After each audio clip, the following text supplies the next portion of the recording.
hindi nang iiwan.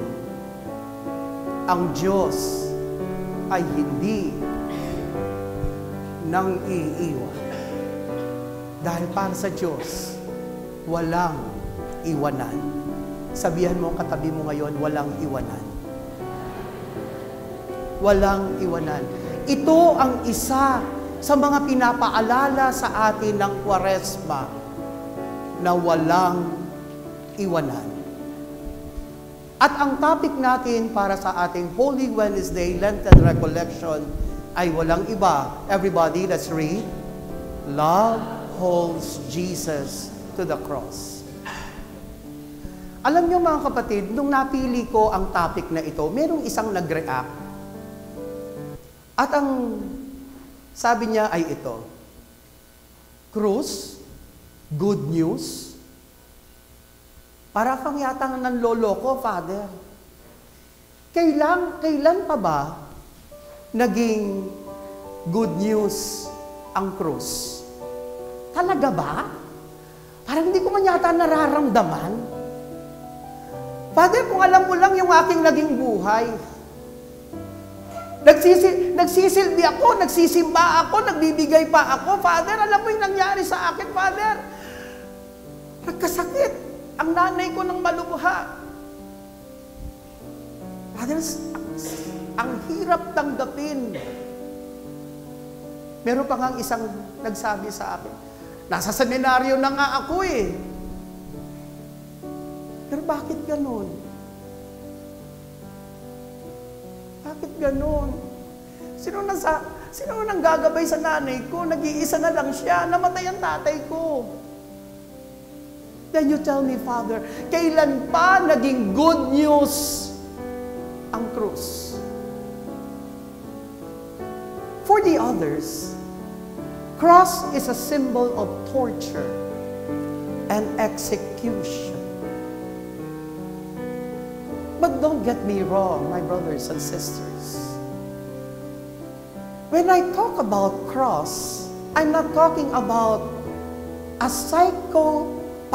pathology disease, which is gino-glorify natin ang suffering. When you are glorifying the suffering of others, you call that sadista. When you are glorifying the suffering of oneself, you are calling that masochista. Wala po akong sinasabing okay lang ang maghirap. Wala rin po akong sinasabing magsaya kapag may pasan na krus. Mahirap. Mahirap. May mga ilang kaibigan nga ako. Ang tagal na nga nagsasama, mag-asawa. Pero wala pa rin anak. At ang samot dalangin lagi nila ay sana dumating ang araw. Mabiyayaan sila. Tapos dumating pa ang araw na maoperahan pa ang babae. Mawawalan siya ng matris. Ang hirap, di ba? Siwang magsasabing okay lang ang maghirap. One thing for sure, our Lenten recollection for tonight is not about glorifying suffering. Our Lenten recollection is about sa gitna ng mga pagsubok sa buhay, hindi tayo nag-iisa. May kasama tayo, may karamay tayo. At ito'y walang iba, kundi ang Diyos. Hindi tayo iniiwan ng Diyos sa mga gitna ng pagsubok. Hindi tayo nag-iisa. Kaya nga po mga kapatid, malinaw na sinasabi ng John 3:16, For God so loved the world, He gave His only begotten Son, that whoever believes in Him will never perish, but will have eternal life.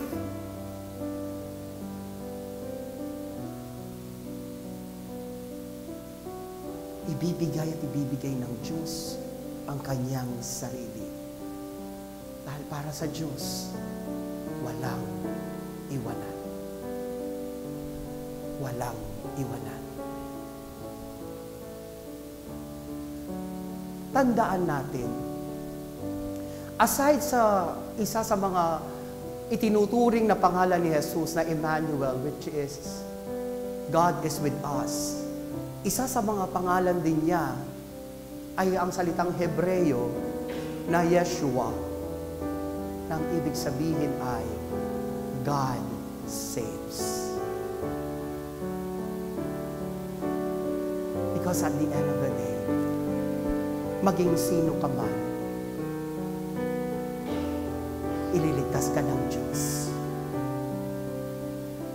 If there are times na nagdududa ka sa Kanya, muli kang pinapaalalahanan ng Panginoon, naririto ako at hindi kita iiwan. Ang sarap magmahal ng Diyos. Because God is the greatest Valentino of all times. Dahil ang Diyos ay Diyos ng pag-ibig. In one voice, in one community, and in one heart, we all together sing, Diyos ay pag-ibig.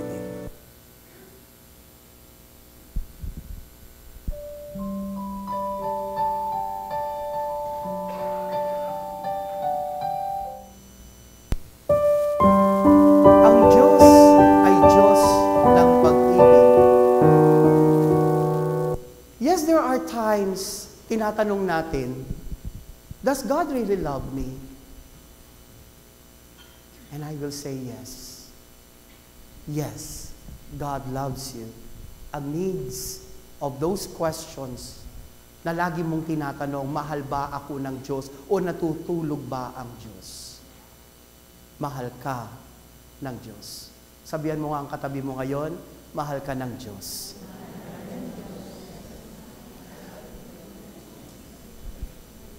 At this point, meron pong mga ilang magbabahagi sa atin. Itong mga magbabahagi na ito, ay dumaan sila sa mga pagsubok sa buhay.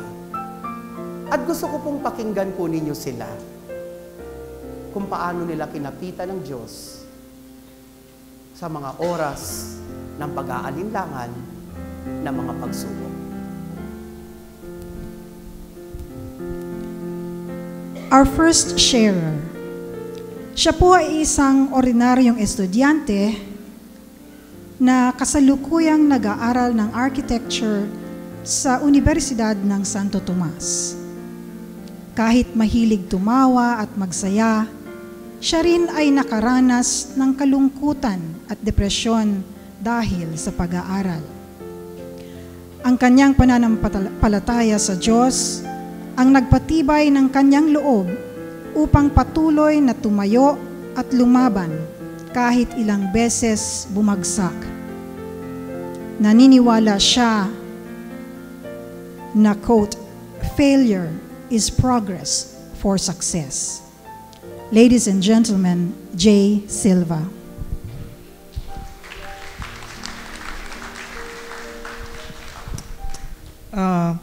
Magandang gabi po. Ang alam ko, youth dapat ang kausap ko, no? Pero buti totoo naman daming mga batang faces sa harap ko ngayon, no? So, who here has ever failed in their life? Raise your hands. Sino nag-fail? Mapa-school, mapa-sa family, work, anything. So, most of us already failed. So I looked up sa Webster Dictionary, ano ba ang failure? Ano yung definition ng failure? Sabi ni Webster, failure is a failing to do or perform, neglect of an assigned or expected action, inability to perform a normal function well enough. Ako po, sa maraming taon na nag-aaral ako, ngayon actually I have already been 6 years sa architecture sa college. It's a big thing. Usually, it would just take you 5 years, but now I'm on my 6th. Sa mga naranasan ko, I've never achieved so much throughout my college life. Lahat ng grades ko wasn't line of 9. It was mostly line of 7s, line of 8. I wasn't an extraordinary student. Hindi ako super galing. Hindi ako prodigy, sabi nga nila.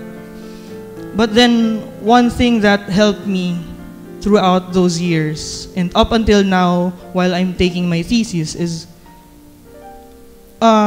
yun nga, most of the people stop at their first failure. But, sabi daw nila, those who succeed does not stop at 1. Most who succeed does not stop at 10, or even 100, or even 1,000, or even 1,000,000 failures. Tuloy-tuloy silang nagtatrabaho. Tuloy-tuloy nilang ginagawa yung gusto nilang gawin. Na kahit sino na magsabi sa kanila na, hindi mo yan kayang gawin. Babagsak ka rin. Huwag mo na ituloy yan. Hindi ka naman magaling. Pero hindi nila hinahayaan yun na magtigil sa kanila. So, ano nga ba ang failure? Sabi ko nga, naniniwala ko na failure is success, but with progress. So, kung kayo nagkaroon ng failure sa pamilya nyo, hindi nyo nasunod yung mga magulang nyo, sabihin sa'yo na, anong klaseng anak ka naman? O yung mga sa school nyo, sabihin ng teacher nyo, hindi ka naman magaling ng estudyante, hindi ka student, wala kang maaabot sa buhay mo. So what? Kung sabihin nila yon. Basta alam mo sa sarili mo na kahit anong mangyari, kahit anong pagsubok yan, tuloy at tuloy ka pa rin. Always learn why you failed. Failure is not the end of your story. It is the start of your comeback story. Okay, bumagsak ka. Tapos na? Hindi. Simula pa lang. Simula pa lang ng pagbabago sa sarili mo. Simula pa lang to kung paano mo ipapakita sa mundo kung sino ka talaga. So, sabi ko nga, don't let it stop you. You decide if you're gonna give up or not. Huwag mong sisihin yung ibang tao na sabi mo kasi, di ko kaya eh. Sabi mo kasi, babagsak ako eh. Kaya hindi ko na tinuloy. Huwag mong sisihin yung ibang tao. Dahil ikaw lang ang may desisyon kung titigil ka o hindi. You decide your fate. And fear of failure, yung takot natin sa pagbagsak sa kahit anumang gawain na to, is what makes us not try in the first place. Kung di tayo naging mabuting anak, isipin natin sa sarili natin, di naman ako naging mabuting anak ever since. So ba't ko pa papagpatuloy na respetuhin yung magulang ko? Well, syempre, you don't want to stop. You want to be better. Don't let it stop you. Never let it stop you. The greats of our world, Thomas Edison, found 10,000 ways that did not work. He only needed one. Michael Jordan got kicked out of his high school team, but now he's the greatest of all time. So would you say that those failures let it stop them? No. They decided not to give up. They decided not to stop. Kay Einstein ko nakuha, failure is a success in progress. So never let failure stop you. So why am I saying all this? Bakit panay yung mga succeeding people, the greats, why am I always comparing to them? Well, we are here to talk about how God helped us. So, how did God work in my life during this period of struggle of mine? During sa lahat ng times na line of 7 yung grade ko, sa lahat ng times na line of 8 lang siya, lahat ng times na hindi ako top ng class. Even recently, before my thesis endorsement, sinabi ng advisor ko sa akin, hindi mo yan kaya, hindi mo yan matatapos. bumalik ako sa dorm ng blockmate ko. I cried and cried and I cried. Akala ko wala na. Next year na naman to. 7 years na? But then, what's amazing is that prayer goes a long way. Prayer helped me. Hindi lang ako, but also my family. Because I called my mom, sabi ko, Ma, hindi ko endorsed. She said na, lakasan mo loob mo. Huwag kang susuko, anak. After that, then I cried and cried and cried and cried again. Sabi ko, Lord, bakit ba hindi ako magaling? Bakit ba ganito na lang lagi? Bakit lagi na lang pasang-awa or whatever? Pero, again, I decided not to let it stop me. I decided not to give up. Through all those prayers na ginawa ko, I've seen na God will always give us opportunities. Kahit anong failure man yan sa family, o napagalitan ka ng magulang mo, learn on that failure. Because there will always be another opportunity for you to be better. I thought na wala na akong chance to go for my thesis. Pero sige, lalaban ako. And funny thing is, hindi ako sinabihan ng advisor ko na may next na submission. I just continued on my work to make it better and better and better. Until na I learned from my blockmates na may isa pang submission. I went there, passed my thesis, and I got endorsed. So now I'm waiting for my thesis defense na lang. And thank God for that opportunity because thank God, no? Kasi He gave me that opportunity when I decided not to give up. When I decided that I won't let failure stop me. And funny story is that nung sinabi ko na sa parents ko na endorsed ako, ang reply sa akin ng nanay ko, "Thank you, Lord." Tapos parang ako, si Lord lang gumawa na lahat. Wala akong ginawa. Pero yun. But indeed, thank you, Lord. Because kung hindi dahil kay Lord, wala akong thesis defense. Well, I won't be waiting for any thesis defense right now. I won't be waiting on anything. I would just be sad, depressed at home kasi hindi ko na naman natuloy yung thesis ko. I'll be on it again next year. But then again, it's great that I did not decide to give up. I did not let it stop me. And because of that, God gave me an opportunity to be better and to make all the hard work worthwhile. So yun po yung story ko ngayon. And thank you for listening.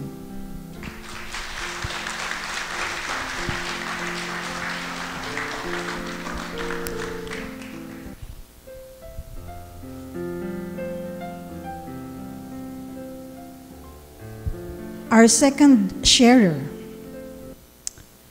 Sa unang tingin, siya po ay masungit. Pero pag nakilala niyo siya, masasabi niyong siya nga ay masungit. Pero biro, siya po ay marami nang napagdaanan sa buhay, pero hindi siya sumuko. In fact, ginawa niya yung daan para mas makilala ang sarili at makatulong sa ibang tao.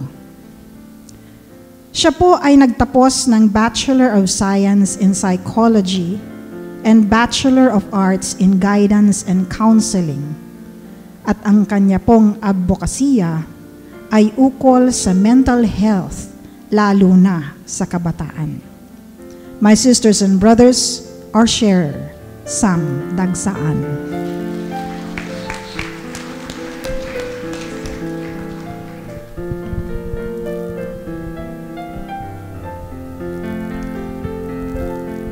Thank you po sa pa-podium.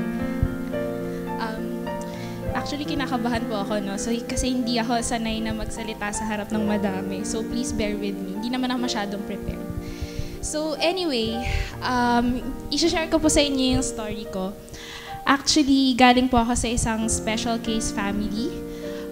Naghiwalay yung parents ko nung 6 years old pa lang ako.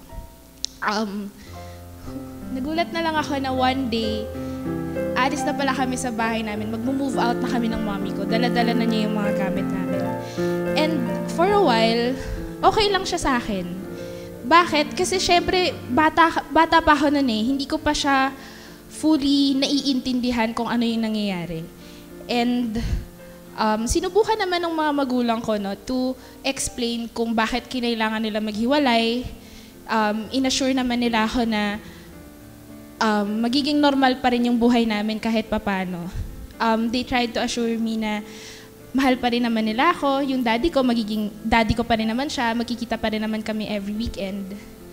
Pero syempre as parents, or even as a person, hindi mo kasi ma-assure yung future eh. So, ayun, nag-sink in lang sa akin na galing ako sa isang, na ganun yung pamilya ko nung tumatanda na ako. Nagkaroon ng kanya-kanyang relasyon yung parents ko. So, meron akong stepfather, meron din akong stepmother, tapos may kapatid ako dun sa side ng daddy ko. So, masaya naman kahit papano. Meron din akong half-brother. Tapos, nung nag-grade school ako, nag-aral ako sa isang Catholic school. And we all know, pag Catholic school, di ba, mahilig sila magpa-family day, ganyan. Unfortunately, dun sa school namin, yung family day nagkakataon na laging weekdays. And, syempre, dahil hiwalay yung parents ko, pareha silang busy, wala akong kasama na family day. And, yun, naiiyak ako. Sorry. Pero, ayun, sa 6 na taon na nag-aral ako sa school na yon, wala akong kasama. Sorry. So, ayun, wala akong kasama pag-family day.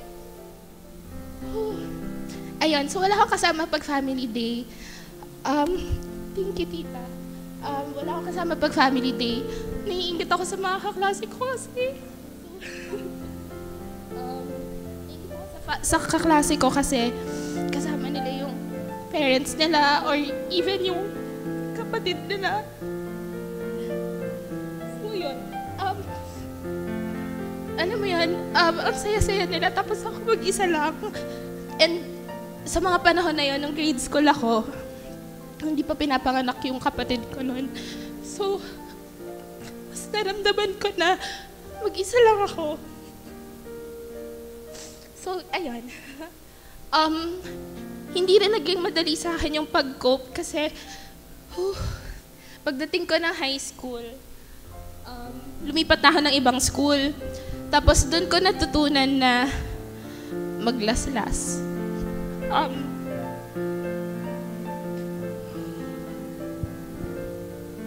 Nagka-cut ako ng wrists ko. Yun yung way ko para, alam mo yun, malipat yung emotional pain ko to something physical. Bakit? Kasi inisip ko na pag, alam mo yun, yung mga emotions kasi natin minsan sobrang intense na eh. Na alam mo yun, pag umiiyak ka, pag pinaprocess mo siya lagi, isipin mo na nakakabaliw na siya and ayaw mo na siyang, gusto mo lang mawala yung pain. So, ang ginawa ko, naglaslas ako. Sabi ko, ang iniisip ko kasi noon, pag physical yung pain, manonob na yung emotions ko eh. So, ayun, yun yung iniisip ko lang. Pero dahil panandalian lang siya, paulit-ulit ko siyang ginagawa. Yun yung naging desperate ako na, yun yung desperate way of coping ko para mawala yung emotional pain ko. So, ayun, minsan nga, pag umiiyak ako sa bahay, kasi maliit lang yung bahay namin, condo lang siya. So, pag nakita ko ng mga, kita nyo naman, di ba? Hiyang-hiya nga akong umiyak sa harap nyo. So, nahihiya rin ako umiyak sa harap ng magulang ko. So, ginagawa ko rin yung paglalaslas para hindi nila ako makitang umiiyak. Minsan naman, pag sa mga panahong hindi ko kayang gawin yon, andun lang ako sa sulok ng kwarto ko, tapos umiiyak lang ako kay Lord. Sabi ko, Lord, bakit naman ganito? Bakit ko kailangan pagdaanan lahat ng to? parang lahat sinisisi ko talaga sa kanya. Sabi ko, Lord, ano bang ginawa ko? Bakit kailangan ganito? Hiwalay na nga yung parents ko, hindi pa maganda yung buhay ko. So, bakit ganon? So, in short, nabulag ako sa sobrang sakit. Hanggang sa nag-college na ako, ganyan. For a while, medyo nabawasan yung tendency ko na maglaslas. Ang ginawa ko, mas nag-focus ako sa academics ko. Little did I know na mas makakadagdag pala siya sa mga problema ko. Kasi, pagtungtong ko ng college, pinangako ko sa sarili ko na this time will be different. Magiging academic achiever ako. And for a while, nag-work siya. Kasi for 2 consecutive years, naging part ako ng Dean's List and Honor Circle. Tapos, pagdating na 3rd year ko, doon na lahat ng pressure nasa akin. Kasi, andun na yung pressure na i-maintain yung grades ko. Tsaka, di ba, pag 3rd year, nandun na yung halos lahat ng subjects nyo major. Tapos, sa course namin, may quota grade din kami. Na pag hindi mo yun na-meet, malalagay ka sa probationary status for two semesters and may possibility din na ma-delist ka doon sa program. Syempre, ayoko nun, di ba? Tapos, madagdagan pa yung oras mo sa OJT, ganon. Tapos nung mga panahong yon, naging president din ako ng isang organization na kailangan kong isalba kasi may possibility din na mabuwag yung organization na yon. So lahat ng pressure nasa akin. Ayun. So awa ng Diyos, hindi naman ako naging probationary status and hindi rin naman nabuwag yung org. Pero andun pa rin talaga yung sobrang pressure. So dahil sa pressure, nag-breakdown na ako, hindi ko na natiis. Nag-breakdown ako nung March. Last 2 weeks na lang nun ng school. Hindi ko na kinaya. Ang pinaka nag-trigger sa akin, yung nag-away kami ng mommy ko sa napakaliit na bagay. Walang kakwenta-kwentang bagay. So, ang ginawa ko, pagpasok pa lang ng school, pinipigilan ko ng umiyak. Tapos, pagdating ko ng classroom, doon ako umiyak. Tapos, nagtataka yung mga kaklase ko, bakit kaya ito umiyak? Pero syempre, naging sensitive naman sila sa akin. They gave me space. Pero, yun, andun nga yung thought na nakakahiya. Tsaka, magsa-start na kasi yung classes nun, yung malapit na dumating yung prof namin. So sabi ko, kailangan ko na tumigil, umiyak. So lumabas ako, kinuha ko yung cutter sa bag ko. Tapos paglabas ko, hindi ko alam, nakita pala ako ng classmate ko. Tapos pinigilan niya ako dun sa pinto. Sabi niya, Sam, wag mong gawin yan. Sabi ko, hindi naman, wala naman akong gagawin na anything. Kailangan ko lang tong ilabas. Sabi niya, hindi. Hanggang sa nagkagulo na lahat, nakialam na yung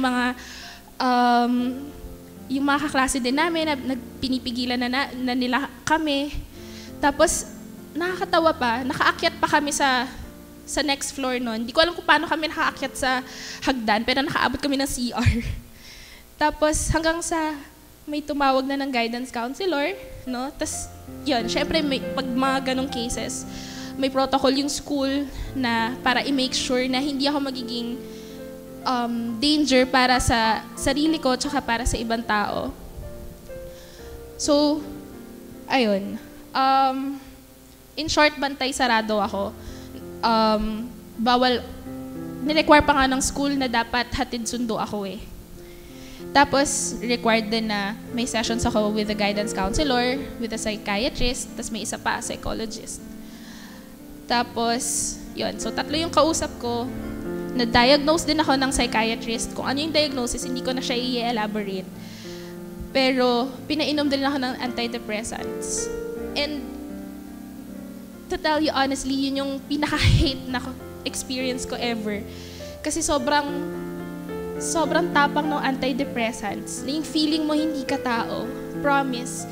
Kasi, sobrang manhid mo emotionally na gusto mong tumawa, pero hindi mo naman maramdaman na gusto mong tumawa. So parang wala ka talaga emosyon. So, ayun. So, pakiramdam ko talaga hindi ako tao. And what's worse, hindi niya tinanggal yung thoughts ko about yung naiisip ko na gusto ko nang mawala. Hindi niya tinanggal yun. May time na kapag naiwan ako sa bahay, iniisip ko yung mga bagay na yun.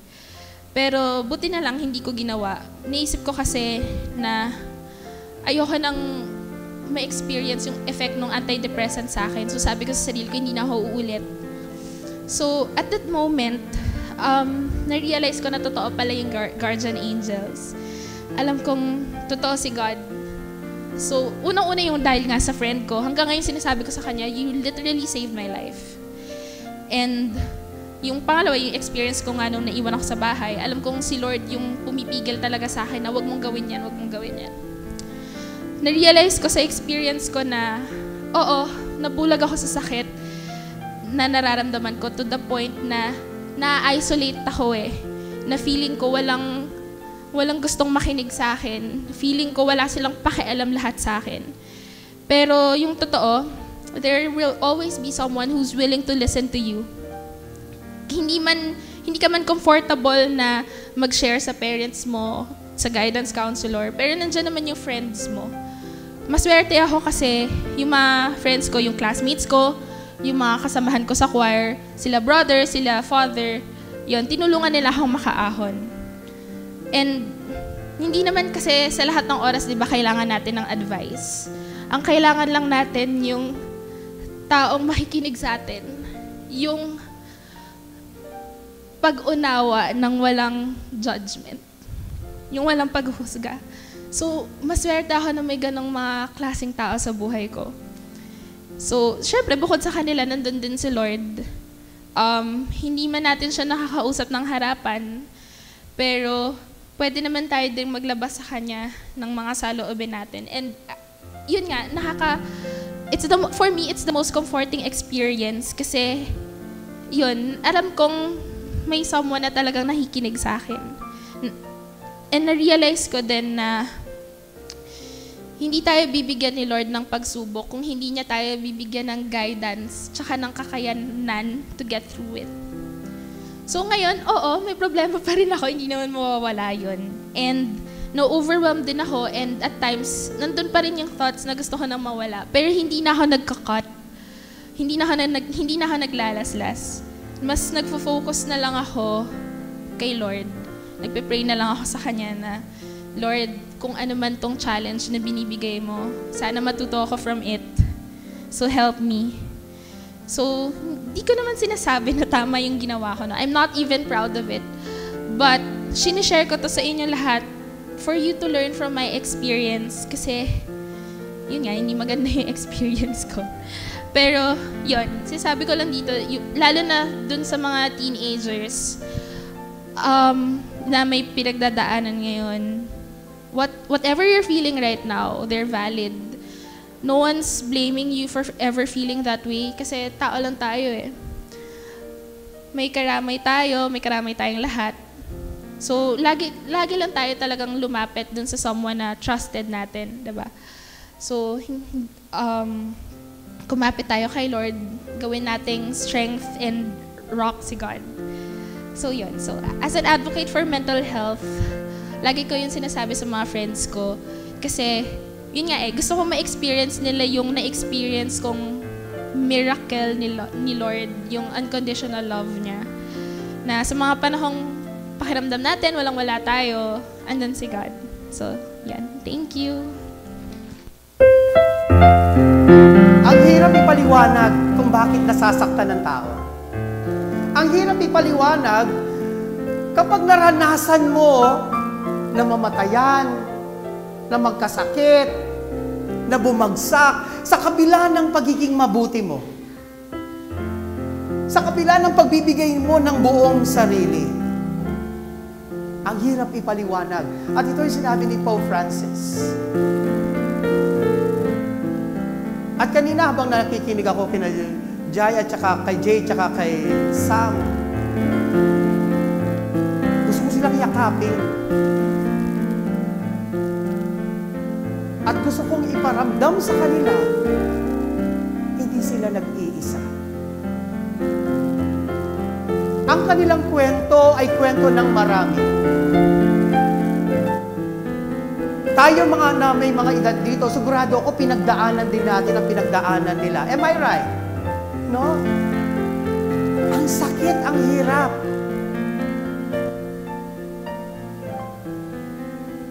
Kung kaya't anong sinabi ni Pope Francis sa bandang huli, Learn how to weep.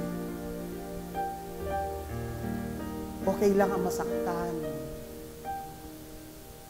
Okay na, meaning na hindi yung okay na okay, kundi huwag kang matakot na ipakita mo kung anong nararamdaman mo. Hindi ibig sabihin kapag lalaki ka ay kahinaan ang pag-iyak. Damhid mo kung anong nararamdaman mo. Kung nasasaktan ka, nasasaktan ka. Kung naiiyak ka, naiiyak ka. We cannot do overtake. Mahirap. Alam niyo mga kapatid, kapag nakakakita ako ng street children, it pains me. Naalala ko, habang binabagtas ko ang TAF, there is this 4-year-old, young boy. It was 11 o'clock in the evening at nagbebenta siya ng sampagita. Siguro mga iba iisipin, ay sindikato yan. Pero alam po ninyo, sindikato man siya o hindi, but still, the reality is there. 4-year-old boy! Anong dapat ginagawa niya sa ganung oras? Natutulog?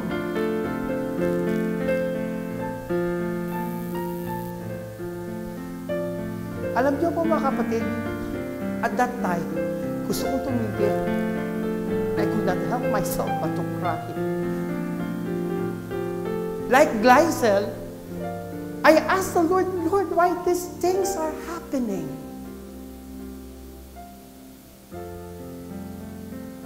And I realized yung mga sasakyan na nasa likuran ko, busina na sila ng busina. Because I was not moving. Nakapako lang ako doon sa batang namamalimos. Nagtitinda ng sampagita. Ang hirap. Napakahirap.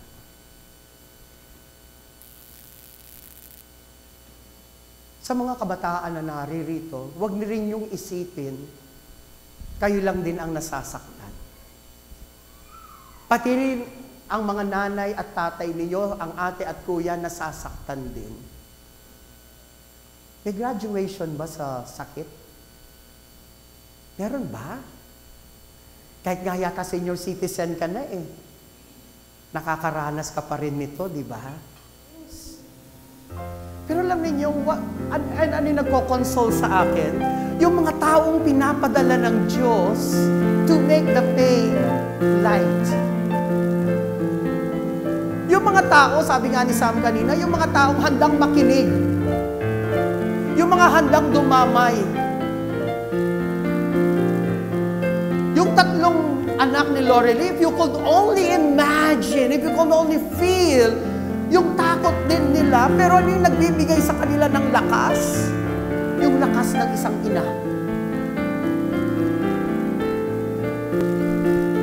At higit sa lahat, lakas mula sa Diyos.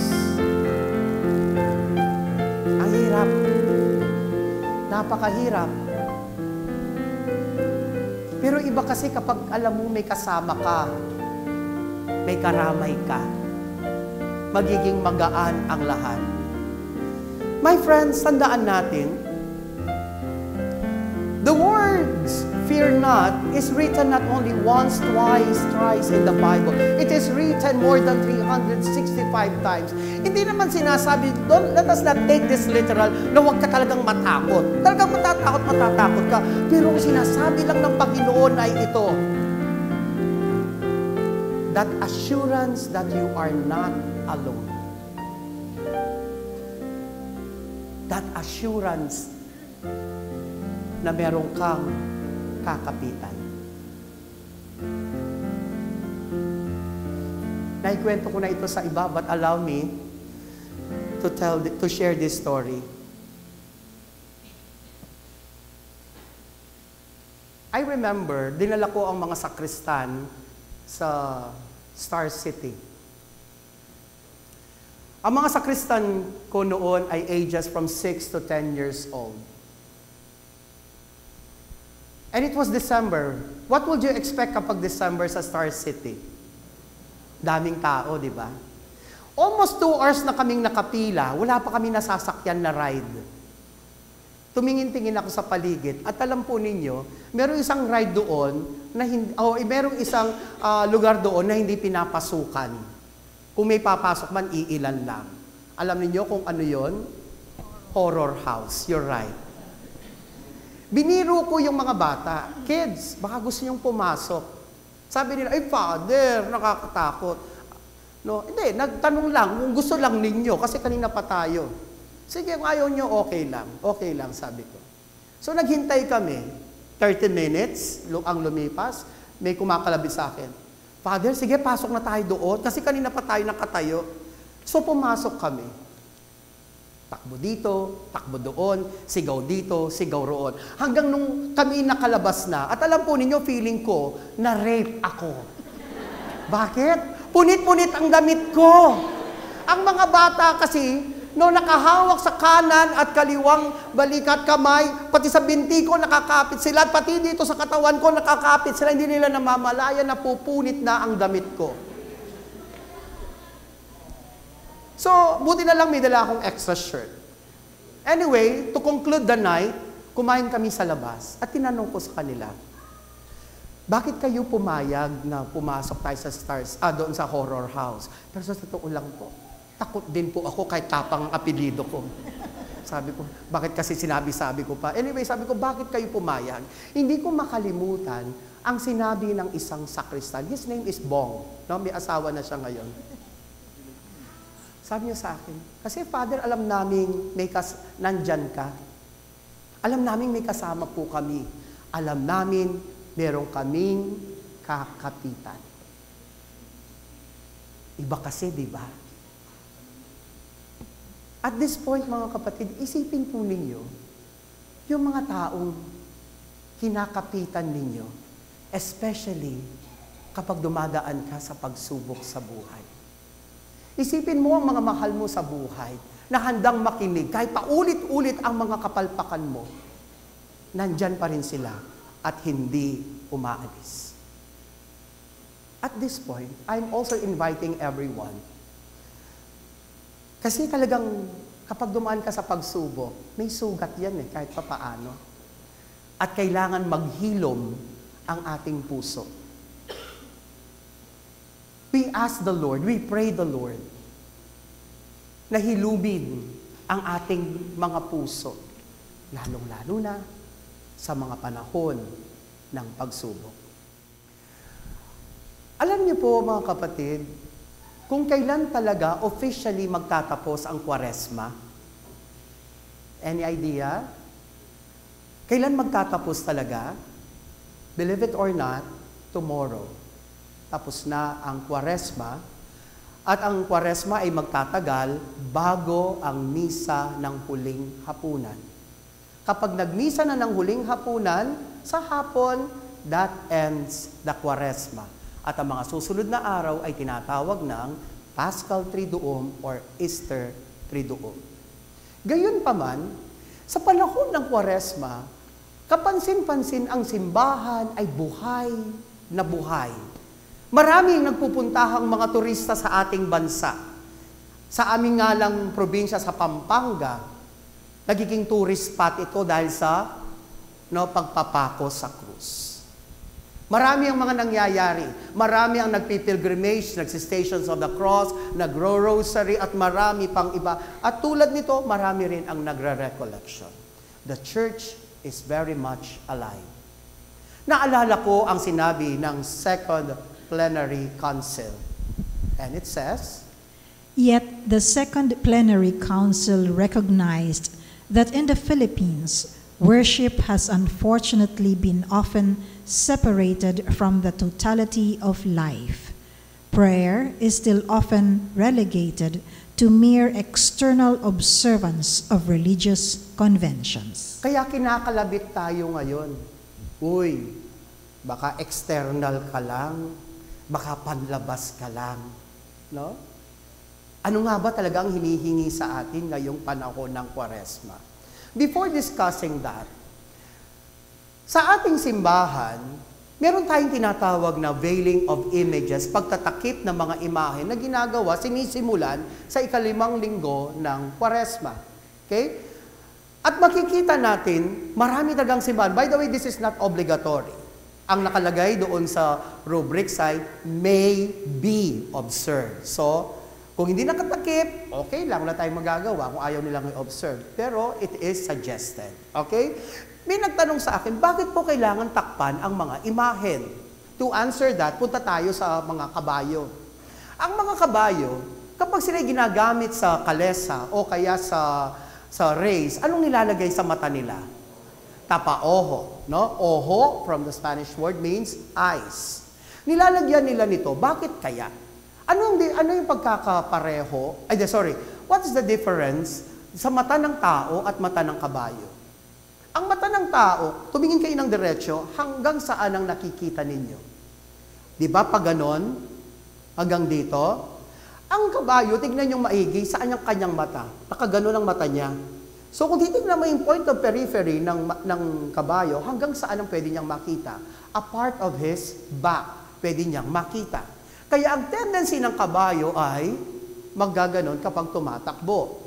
Kaya nilalagyan siya ng tapaoho. The reason is para maging, very good, para maging focus siya, no? Sa pupuntahan niya, para yung direction niya tumama.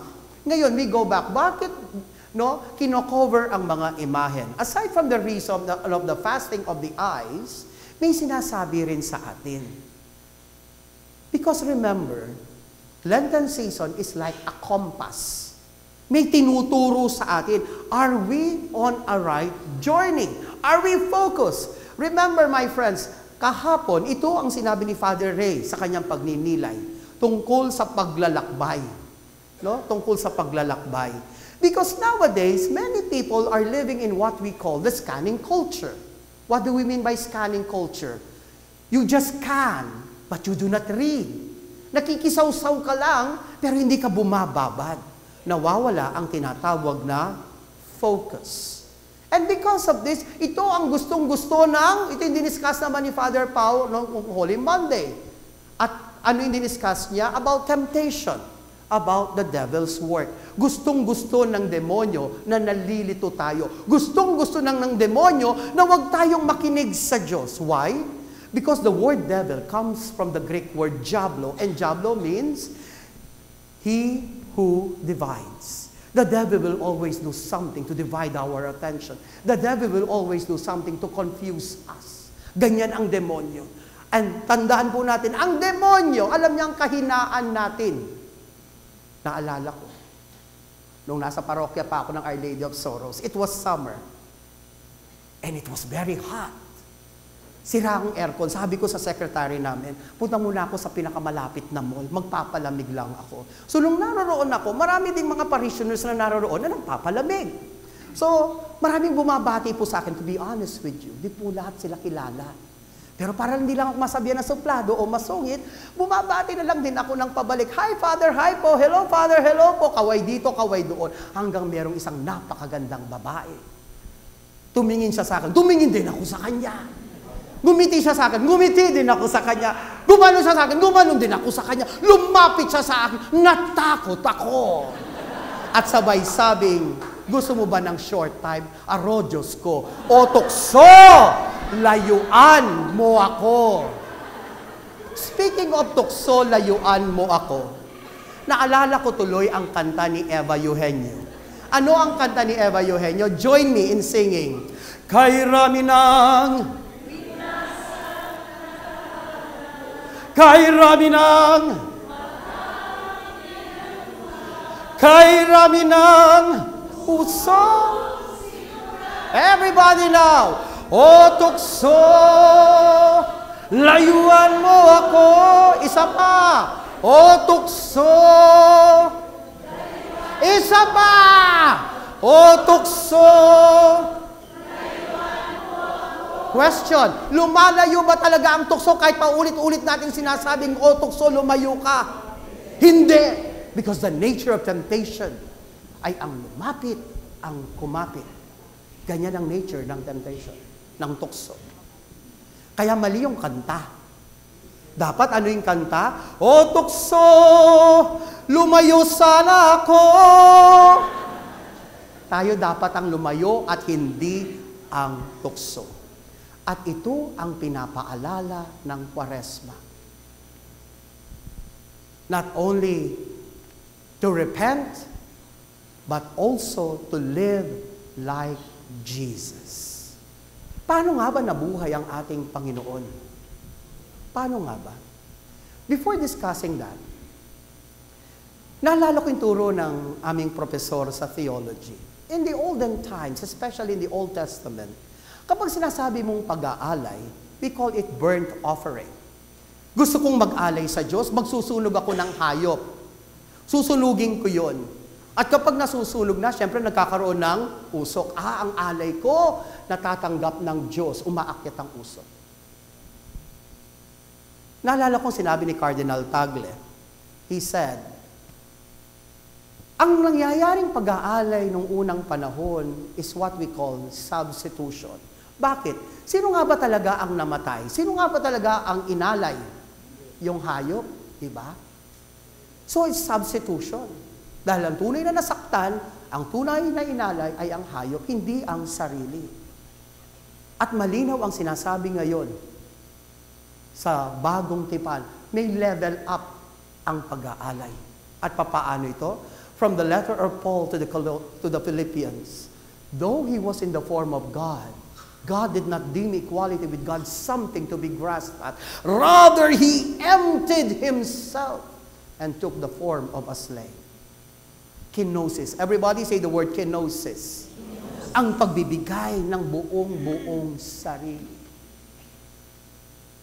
Ang ibigay ang buong sarili. At ito ang ginawa ng ating Panginoon. Because the holy life of Jesus Christ is the perfect burnt offering.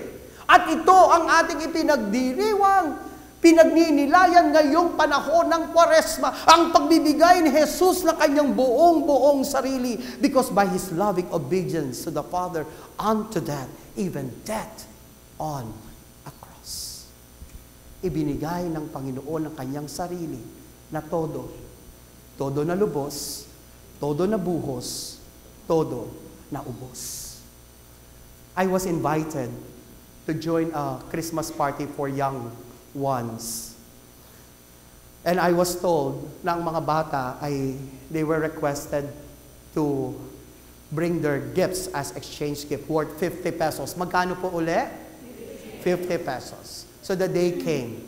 Sabi ng teacher, class, lahat ng mga regalo nyo, dalhin nyo, lagay nyo dito sa mesa. So nilalagay nila, hanggang meron kaming narinig na may nahulog.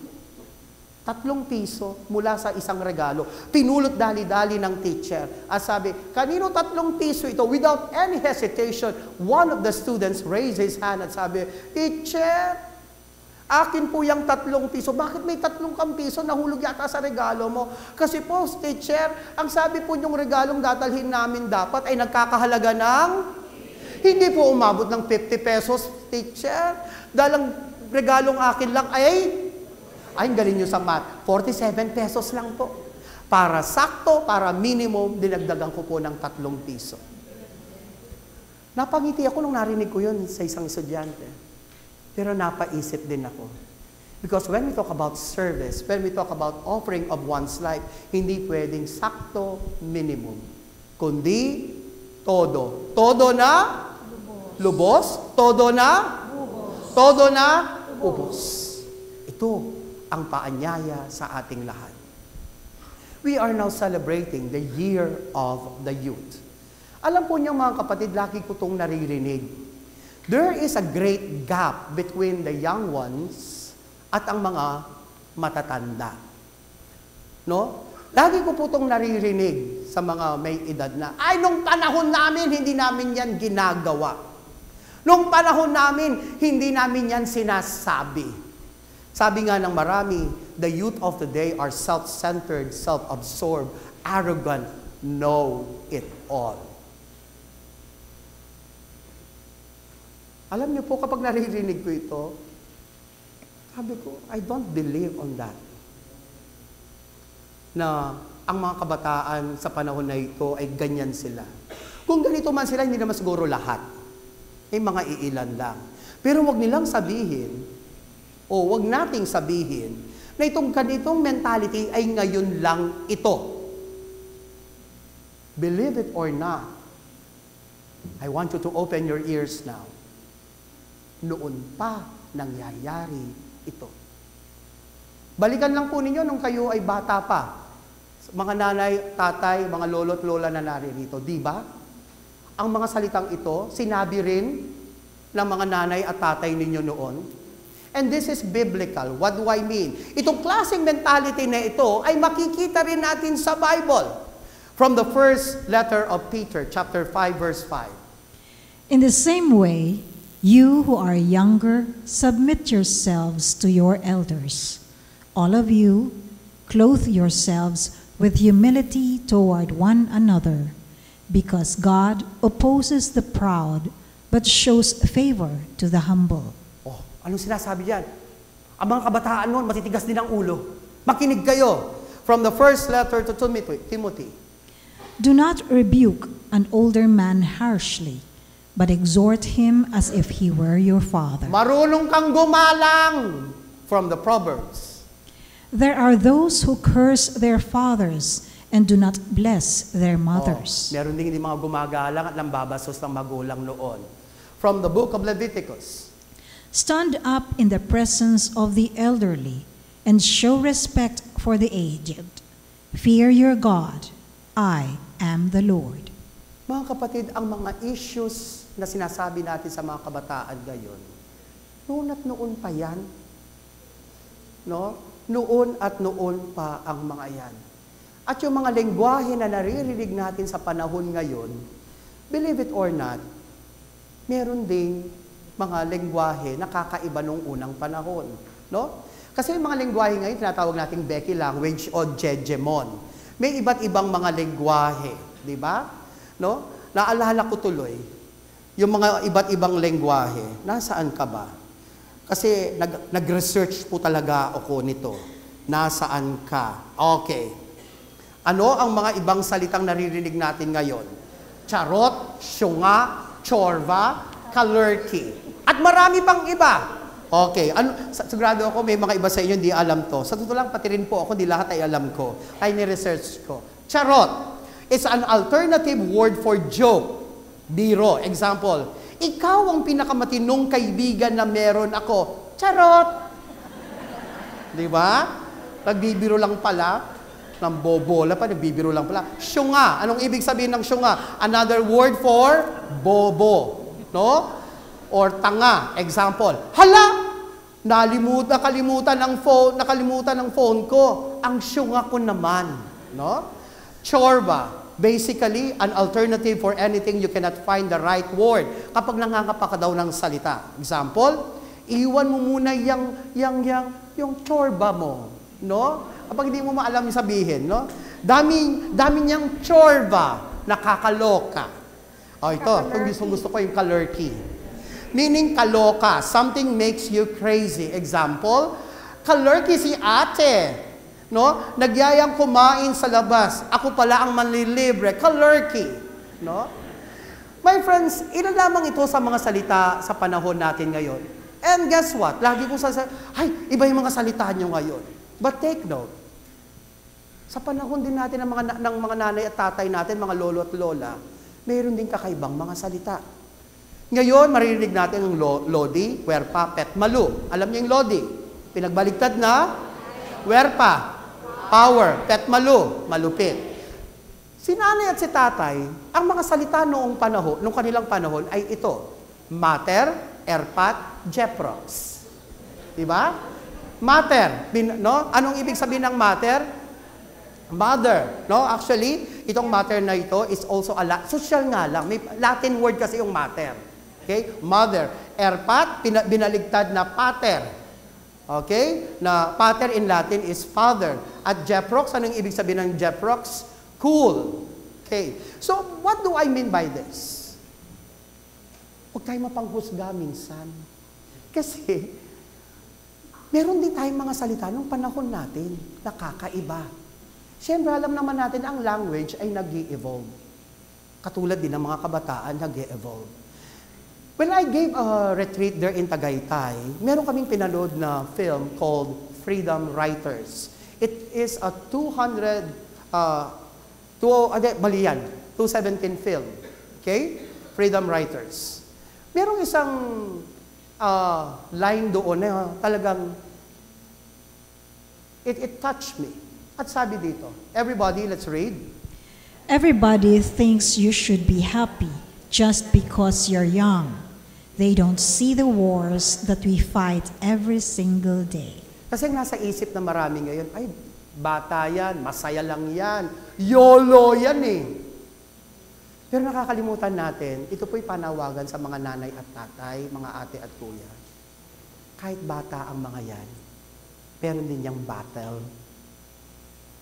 Meron din yung mga pinagdadaanan. Am I right, mga kabataan?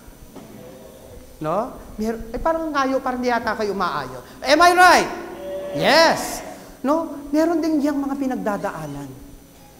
At alam po ninyo, sa ako'y pagiging pare, meron po ako na-realize. Ang mga kabataan, gusto rin nilang pakinggan sila.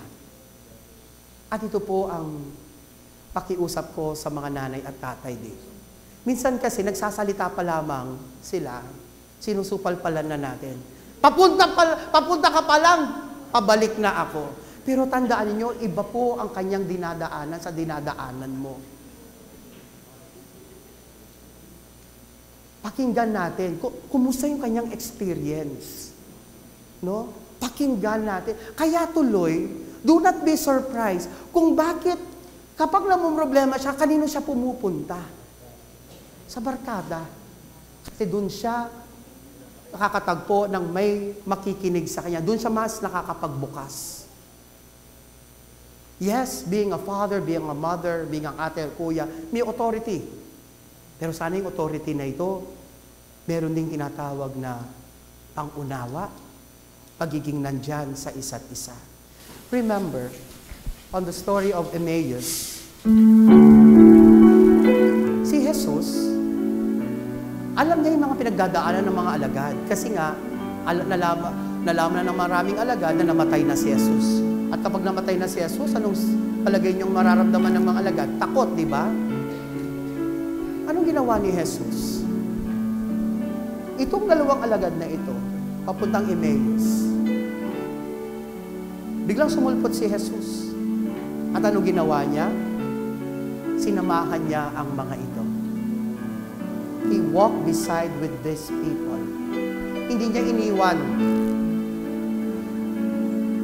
I've been in the vocation ministry for almost 12 years. Karamihan po ng mga juniors, yung mga naririto ngayon, ay ako po yung vocation director noon. At napakaganda po ng experience ko as vocation director dahil lagi I was exposed to many youth. Marami mga kwento akong naririnig sa kanila. And they are very creative, full of energy.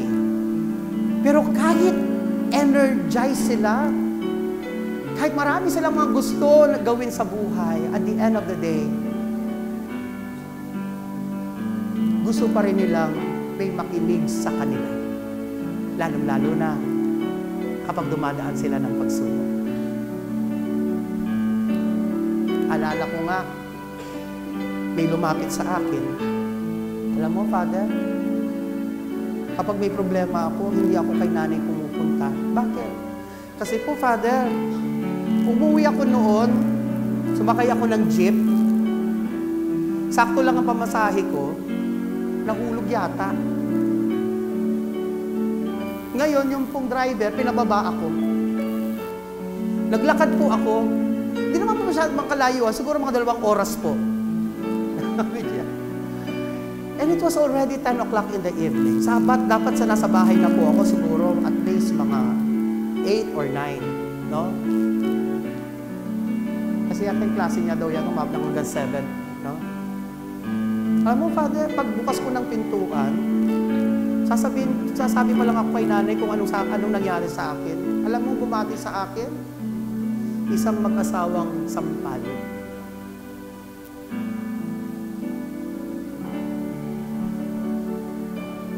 Father, takot na takot ako. Hindi man ako pinakinggan. Ito po yung pakiusap ko sa inyo. At ito tayong makinig sa mga bata. Huwag tayong magtaka minsan kapag minsan yung nagsisinungaling sila kasi yung authority kasi natin ang pinapakita natin sa kanila. Hindi yung umuunawa, nakikinig. Hindi yung tulad ng ating Panginoon. Meron akong nabasa, ito ay isa sa mga sinabi nito, ang nagsabi nito ay si Albert Camus. At ang sabi ay, Don't walk behind me, I may not lead. Don't walk in front of me, I may not follow. Just walk beside me and be my friend. naalala ko sabi ni Sam kanina, madalas hindi ko naman kailangan ng advice. Kailangan ko lang ng may makikinig. Kailangan ko lang ng kaibigan. At ito ang sinasabi sa atin. Be there for one another. Alam ko mahirap. Minsan, kasi minsan makulit ang mga bata. Bakit? No? Kahit nga matatanda, makulit eh. Pero ito yung pakiusap sa atin ngayon. Be there for one another. Iparamdam natin ito. May nabasa akong isang hugot. Huwag kang humanap ng kaibigang makakaintindi sa'yo. Hanapin mo ang kaibigang hindi ka maintindihan, pero hindi ka rin iiwan. At ito ang iparamdam natin, hindi lamang po sa mga kabataan, kundi sa bawat isa. You know, my friends, the word martyr, ang agad na naiisip natin sa word martyr, ay ang mamatay para sa Diyos. But let us go to the etymology of the word martyr. It comes from the Greek word martyras, which means witness. Bago ka mamatay para sa Diyos, maging witness ka muna. At ganyan din po ang pagiging nandyan sa isa't isa.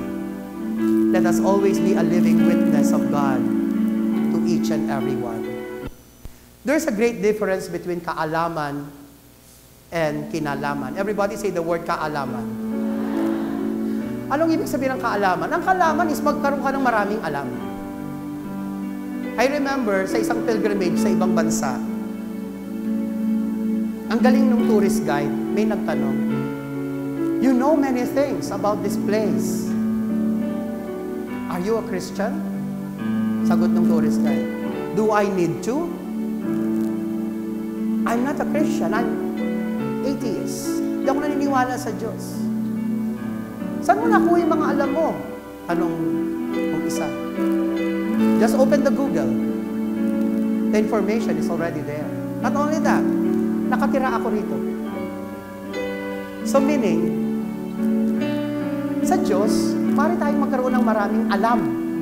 But we're not asked to have to have loads and loads of information about God. But we are asked to have this what we call kinalaman.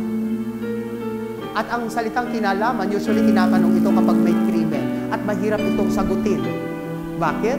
Kasi tatanong sa atin, anong kinalaman mo dyan? Ibig sabihin, you are there, you are involved. And this is what is asked from us. Huwag lang tayong manood. Huwag lang tayong makinig. Let us be involved. Father, hindi man yata ako karapat-dapat. Wala akong matapos. Makasalanan ako. Marumi ako. Take note of this, my friends. Ang isang walis, kahit marumi, nakakalinis. And God calls you. Kahit maging sino ka man, bata, matanda, lahat tayo'y tinatawag ng Diyos. That is why, every time that the Mass ends in Latin, sa salitang Latin, ang sinasabi ng pare ay, ite missa es. What do we mean by the word missa? I'm sure the first thing that comes to mind is the Mass. No. The word missa in Latin means to send because it comes from the Latin word mittere. And mittere means to send. Kaya sinasabi ng pare, ite missa es. Our celebration is, and then, go. We are asked to go and be like Jesus. Not to be Jesus, but be like Jesus. God is asking us to be His hands. God is asking us to be His feet, to be like Him. One thing for sure, God loves us. At sana, iparamdam din natin na buhay ang Diyos. Let us be His hands. Let us be His feet. My friends, mahirap, alam ko. Kasi it takes a risk. And let this be our prayer. That God will call us always. That God will make us instrument of His love. And let us beg the Lord to call us. We beg the Lord that we will fall in love to Him. Lagi ko itong naririnig, iba ang Pinoy, kakaiba ang Pinoy. Sabihan mo ang katabi mo ngayon, iba ka talaga. Iba ang Pinoy, kakaiba ang Pinoy. No? Totoo nga, iba ang Pinoy. Doon nga lang sa Buendia, may nakalagay na bawal tumawid. Pagkatapos ng isang buwan, nadagdagan ng nakasulat, bawal tumawid, nakamamatay. After 1 year, nadagdagan ng nakasulat. Ano na nakasulat? Bawal tumawid, may namatay na dito. Iba ang Pinoy, kakaiba ang Pinoy. Muli sabihan mo ang katabi mo, iba ka talaga. Iba ang Pinoy. Pinoys make a difference always. Totoo nga, dahil ang Pinoy, kahit bumabaha, kahit ang tubig ay lampas dibdib na, kayang magpa-selfie. Pinoy lang yan. Ganyan ang Pinoy. At madiskarte ang Pinoy. Diba? Sabi nga nila, the Filipino spirit is waterproof. You can never break our smiles and spirit. Bakit? Iba ang Pinoy, kakaiba ang Pinoy. My friends, this is also the challenge to each and every one of us as we are about to conclude Lenten season, to make a difference, but not just a difference, but a positive difference. So that at the end of the day, we can say this together with St. Paul, all together, I no longer live, but Jesus Christ lives in me. Sabi nga sa kanta, I beg to fall in love with you, my Lord. And God wants you to say yes. God wants you to say yes. Because God is calling you. Will you follow me? And I hope and pray your answer is? Yes. Yes. Everybody say the words, I will follow Jesus. I will follow Jesus. Let us follow Jesus.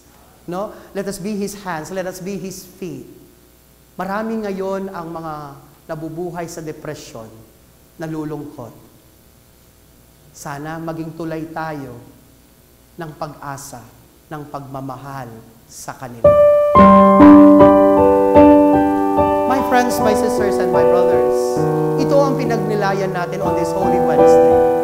Kung paano tayo mahalin ng Diyos. Kung paano niya ibinigay ang kanyang sarili. Yes, there are times magtatanong tayo, mahal mo ba talaga ako, Lord? At hindi nagsasawang sasagot ang Diyos. Yes. God loves us. At hindi siya magsasawang magmamahal maging sino man ikaw. As we're about to end this Lenten recollection, allow me to thank first si Brother Ronel Soriano. Tayo po. Kuya Ronel, tayo. Brother Ronel de los Reyes. Brother Ian Ceblano. Sila po ang ating mga instrumentalists and also singers. I also thank Ate Rose Silva. At syempre ang ating mga sharers, sila Brother Jay Silva and also si Ate Sam. At syempre mga kapatid, pinapasalamatan ko ang bawat isa na namin. May nagtanong sa akin, Father, hindi ka ba napapagod magbigay ng to? Kasi kapag naniniwala ka sa sinasabi mo, kapag ramdam mo na sa kabila ng iyong kapasidad, God calls you to be His instrument. Napapagod siguro ang katawan, minsan nawawala ng boses. Pero, I will always say yes to the Lord. If God calls me to be there,